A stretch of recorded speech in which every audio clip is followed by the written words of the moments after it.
Arestado ang isang 43 anyos na lalaki sa bisa ng warrant of arrest para sa kasong RA 7610, Special Protection of Children Against Abuse, Exploitation and Discrimination Act, sa isinagawang joint operation ng mga otoridad sa Barangay Kauran, Ampatuan, Maguindanao del Sur. Kinilala ang suspect na isang 43 anyos, construction worker na residente ng Barangay Hinaplanon, Iligan City, sa isinagawang joint operation ng mga tauhan ng Anti-Kidnapping Group, Cotabato Satellite Office, kasama ang Iligan City Police Station 1 at Ampatuan Municipal Police Station, ay nadakip ang suspect sa bisa ng warrant of arrest sa kasong RA 7610, Special Protection of Children Against Exploitation and Discrimination Act, na may rekomendadong piyansa na 200,000 pesos.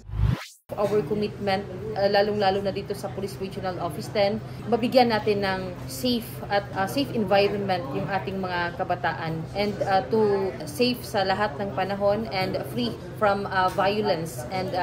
threat and intimidation. So patuloy po tayo, and wala pong puwang yung mga ang momolestya, yung mga taong kumukumit na ng aabuso sa ating mga kababaihan, lalong-lalo na sa ating kabataan. Napag-alaman din na ang suspect ay naaresto na ng Iligan City PNP sa kasong grave threat. Patunay na ang pambansang pulisya ay hindi tumitigil sa pagsasagawa ng mga operasyon para mahuli ang mga nagkasala sa mata ng batas upang mabigyan ng hustisya ang mga pamilya ng biktima.